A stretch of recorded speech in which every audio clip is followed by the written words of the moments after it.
بالخصوص میرے استاد محترم حافظ قاری شیخ رضا صاحب قبلہ حاضرین السلام علیکم ورحمۃ اللہ تعالی وبرکاتہ۔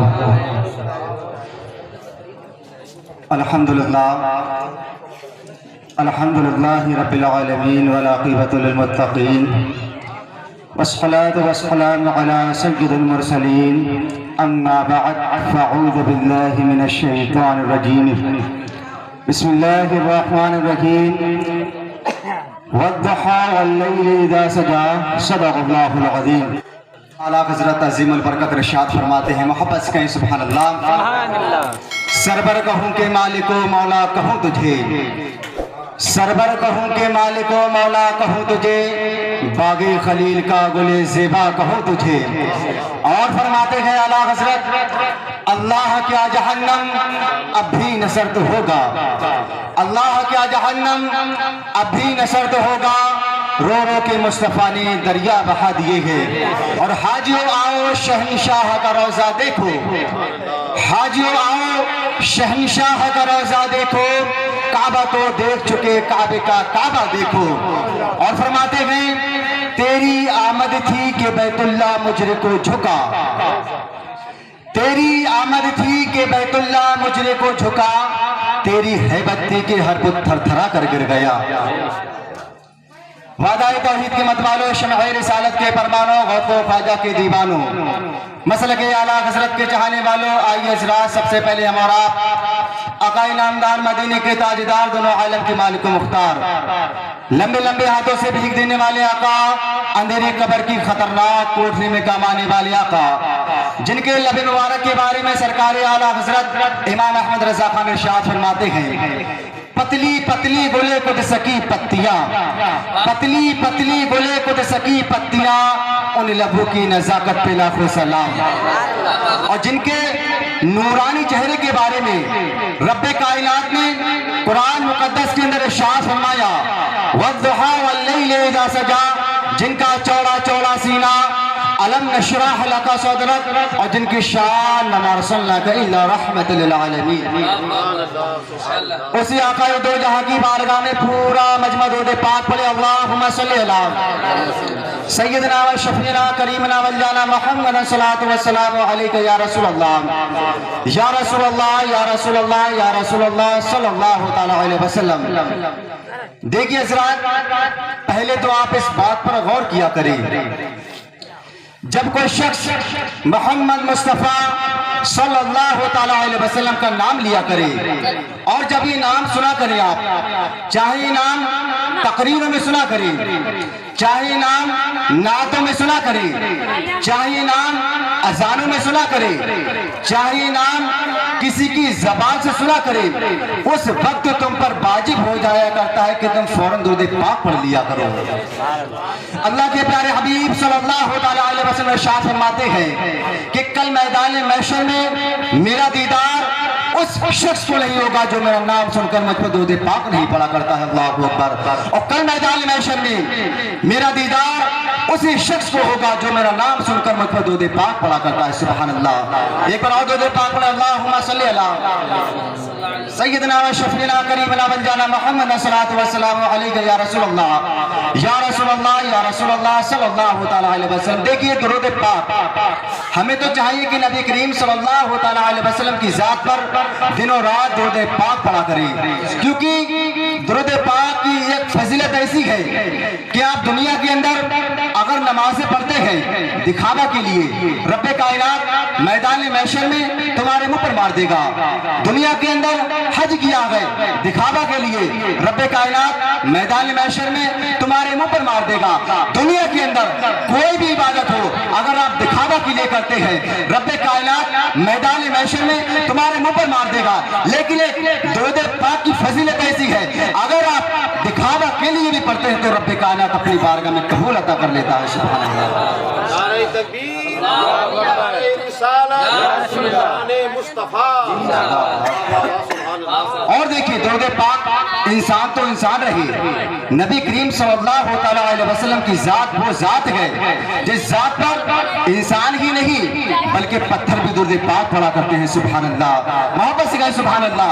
آپ جتنا سبحان اللہ ماشاءاللہ بولیں گے اتنا ہی آپ کو نیکیاں ملیں گے۔ سبحان اللہ، بولی محبت سے سبحان اللہ۔ اب دیکھیں، اب آپ سوچیں گے کہ نبی کریم صلی اللہ تعالیٰ علیہ وسلم کی ذات پر انسان کو تو ہم نے درود پڑھتے ہوئے دیکھا لیکن پتھر کو کہاں دیکھا ہے؟ تو سنیں، حضرت علی رضی اللہ تعالیٰ عنہ نبی کریم صلی اللہ تعالیٰ علیہ وسلم مدینہ شریف سے جنگل کی طرف روانہ ہوتے ہیں۔ جب جنگل کے اندر داخل ہوتے ہیں تو آواز آتی ہے، الصلاۃ والسلام علیک یا رسول اللہ، الصلاۃ والسلام علیک یا حبیب اللہ۔ حضرت علی نے دائیں بائیں آگے پیچھے دیکھا، کوئی شخص نظر نہیں آتا ہے۔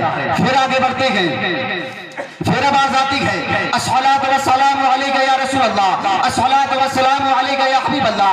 حضرت علی نے دائیں بائیں آگے پیچھے دیکھا، کوئی شخص نظر نہیں آتا ہے۔ پھر آگے بڑھتے ہیں، پھر یہی آواز آتی ہے، الصلاۃ والسلام علیک یا رسول اللہ، الصلاۃ والسلام علیک یا حبیب اللہ۔ اب حضرت علی رضی اللہ تعالیٰ نے ارشاد فرمایا، حضرت علی رضی اللہ تعالیٰ نے آقا سے پوچھا، آقا آپ پر درود پاک کون پڑھ رہا ہے؟ آقا آپ پر درود پاک کون پڑھ رہا ہے؟ تو نبی کریم صلی اللہ تعالیٰ علیہ وسلم نے ارشاد فرمایا، اے علی کہ تمہیں سامنے پہاڑ دکھ رہا ہے، پہاڑ کے اوپر جو ایک پتھر رکھا ہوا ہے وہ مجھ پر درود پاک پڑھ رہا ہے۔ پتہ یہ چلا، معلوم یہ ہوا نبی کریم صلی اللہ تعالیٰ علیہ وسلم کی ذات پر انسان ہی نہیں بلکہ پتھر بھی درود پاک پڑھا کرتے ہیں۔ نعرہ تکبیر، بلند آواز سے نعرہ تکبیر، نعرہ رسالت، میدان اولیاء اکرام، میدان مدار پاک، سلک اعلیٰ حضرت، نعرہ تکبیر، نعرہ حیدری، سبحان اللہ۔ ماشاءاللہ۔ دیکھیں حضرات محترم، ہمیں چاہیے کہ نبی کریم صلی اللہ تعالیٰ علیہ وسلم کی ذات پر درود پاک پڑھیں۔ اور آج اگر ہم اپنی بستیوں کا جائزہ لیں، بات غور سے سنیں اس بات کو، اگر آج ہم اپنی بستیوں کا جائزہ لیں، تقریباً اگر ہم اپنی بستی سے 100 بندے باہر نکالیں، 100 بندے میں سے اگر تقریباً ہوں گے تو پڑھے ہوئے قرآن مقدس 30 شخص ہوں گے جو قرآن مقدس جانتے ہوں گے۔ 30 شخص صرف 100 میں سے 70% نہیں جانتے ہیں۔ دیکھیے حضرات محترم، نبی کریم صلی اللہ تعالیٰ علیہ وسلم نے ارشاد فرمایا، جو شخص قرآن مقدس کو پڑھ نہیں سکتا، رب کائنات نے اس کو آنکھیں دی ہیں، کم سے کم ان آنکھوں سے قرآن مقدس کو دیکھ سکتا ہے۔ سبحان اللہ، رب کائنات نے ہم کو ہاتھ دیے ہیں، کم سے کم ان ہاتھوں سے قرآن مقدس کو چھو سکتے ہیں۔ نبی کریم صلی اللہ تعالیٰ علیہ وسلم ارشاد فرماتے ہیں، قرآن مقدس ایک ایسی کتاب ہے جس کو پڑھنا بھی ثواب ہے، جس کو چھونا بھی ثواب ہے، جس کو دیکھنا بھی ثواب ہے، اور قرآن مقدس کے ایک حرف کے بدلے ہمارے نام اعمال میں 10 نیکیاں لکھ دی جاتی ہیں۔ سبحان اللہ۔ دیکھیں نبی کریم صلی اللہ تعالیٰ علیہ وسلم نے ارشاد فرمایا، کسی شخص نے صرف الف لام میم کی تلاوت کی ہے، صرف الف لام میم، ذالک الکتاب لا ریب فیہ، آگے نہیں پڑھا، صرف الف لام میم پڑھی، تو الف لام میم کو ایک حرف نہیں ہے بلکہ الف ایک حرف ہے، لام ایک حرف ہے، میم ایک حرف ہے، تو کل ملا کر یہ 3 حروف ہوتے ہیں۔ تو 3 حروفوں کے بدلے ہمارے نام اعمال میں 30 نیکیاں لکھ دی جاتی ہیں۔ سبحان اللہ۔ اور قرآن مقدس کی فضیلت دیکھیں، ہم اپنے گھروں کے اندر جب قرآن مقدس کو پڑھتے ہیں تو ہمارے گھروں کے اندر برکتیں ہوا کرتی ہیں، ہمارے گھروں سے شیطان بلائیں دور ہو جایا کرتی ہیں۔ ہم اپنی دکانوں کے اندر قرآن مقدس کی تلاوت کرتے ہیں، ہماری دکانوں کے اندر برکتیں ہوا کرتی ہیں۔ تو حضرات محترم آپ دیکھیں، جب قرآن مقدس کی اتنی فضیلت ہے دنیا کے اندر ہے، دنیا کے اندر جب قبر کے اندر پہنچیں گے تب بھی فضیلت ہے، قبر کے بعد جب آخرت میں پہنچیں گے تب بھی قرآن مقدس کی فضیلت ہے۔ دیکھیے دنیا کے اندر قرآن مقدس کی اتنی فضیلت ہے، ہم اپنے گھروں کے اندر جب قرآن مقدس کی تلاوت کریں گے ہمارے گھروں کے اندر برکتیں ہوا کرتی ہے۔ اب چلتے ہیں قبر کے اندر قرآن مقدس کیسے کام آتا ہے، قبر کے اندر کا سماعت ہونا، محبت سے کہیں سبحان اللہ۔ اب دیکھیں قرآن مقدس دنیا کے اندر کام آیا، اب چلتے قبر کے اندر کام کیسے آتا ہے۔ تو سنیں، ایک میت تھی، لوگ دفن کر کر واپس آ رہے تھے، جب لوگ دفن کر کر واپس آ رہے تھے تو اس قبر سے ایک زوردار دھماکہ ہوتا ہے، جب ایک زوردار دھماکہ ہوتا ہے تو اس قبر سے ایک کالا کتا نکل کر بھاگتا ہے، اور لوگوں میں سے ایک نیک شخص نے اس کتے کو مخاطب ہو کر کہا، تو کون ہے تیرا برا ہو؟ تو وہ کتا جواب دیتا ہے، میں اس میت کا برا عمل ہوں، میں اس میت کا برا عمل ہوں۔ تو وہ شخص کہتا ہے، تو یہ آواز کیسی تھی؟ تو یہ آواز کیسی تھی؟ تو وہ کتا کہتا ہے، یہ میری چوٹ کی آواز تھی، یہ میری چوٹ کی آواز تھی، جب یہ میت دنیا کے اندر تھی تو سورہ یاسین کی تلاوت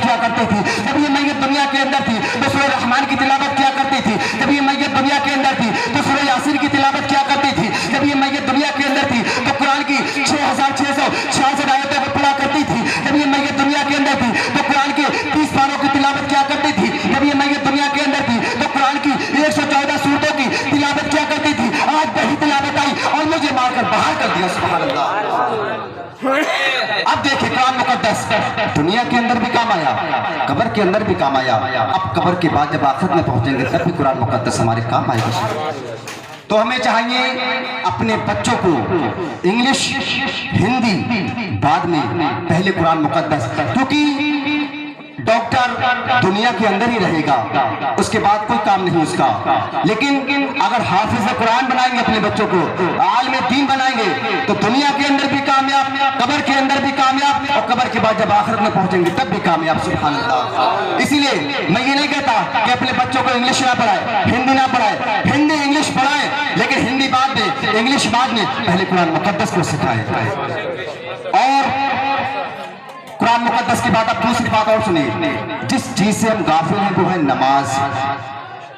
روز محشر با گزار بود، اول پرشت نماز بود۔ وہ میدان محشر جس میں سب سے پہلے حساب و کتاب نماز کا ہوگا۔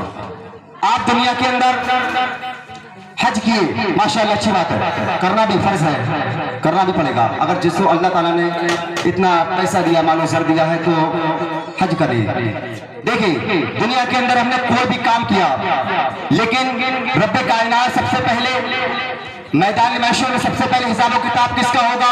حج کا نہیں ہوگا، رمضان کا نہیں ہوگا، سب سے پہلے حساب و کتاب نماز کا ہوگا۔ سبحان اللہ۔ اور آج اگر ہم یہ دیکھیں، بہت سے شخص منافق ہوتے چلے جا رہے ہیں، دو طرفہ کے ہوتے چلے جا رہے ہیں۔ کوئی حضور کو، نبی کریم صلی اللہ علیہ وسلم کو برا بھلا کہتا ہے۔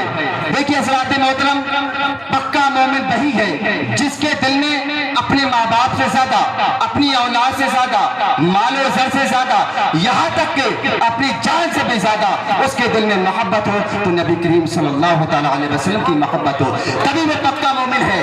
ورنہ منافق رب کائنات میدان محشر میں ان منافقوں سے پوچھے گا، اے منافق، میں نے دنیا میں تجھے عزت دی تھی، میں نے دنیا میں تجھے عیش و آرام دیا تھا، میں نے دنیا میں تجھے مال و زر دیا تھا، میں نے دنیا میں تجھے اولاد دی تھی، میں نے دنیا میں تجھے بیوی دی تھی، بتا تو کیا لے کر آیا ہے، بتا تو کیا لے کر آیا ہے۔ اب منافق کہے گا، اے رب تعالیٰ، میں تجھ پر ایمان لے کر آیا ہوں، میں تجھ پر ایمان لے کر آیا ہوں، میں نے نمازیں بھی پڑھی ہے، میں نے روزے بھی رکھے ہیں، میں نے حج بھی کیا ہے، میں نے صدقہ بھی کیا ہے، میں نے خیرات بھی کی ہے، میں نے اپنے ماں باپ کی خدمت بھی کی ہے۔ تو رب کائنات اسے کہے گا، میں تیرے لیے گواہ پیش کرتا ہوں، میں تیرے لیے گواہ پیش کرتا ہوں۔ اب منافق سوچے گا، اب منافق سوچے گا، میرے لیے کون گواہ ہو سکتا ہے، بھلا میرے لیے کون گواہی دے سکتا ہے۔ یہ بات ہم بھی سوچیں۔ آج ہم لوگ گھروں کے اندر بہت سے شخص جو تنہائیوں میں زنا کیا کرتے ہیں، ہم یہ سمجھتے ہیں کہ کوئی ہم کو نہیں دیکھ رہا ہے، ہم یہ سمجھتے ہیں کہ کوئی دنیا والا ہم کو نہیں دیکھ رہا ہے، لیکن آپ یاد رکھیں، دنیا والا نہ دیکھے، دنیا والے دیکھے یا نہ دیکھے،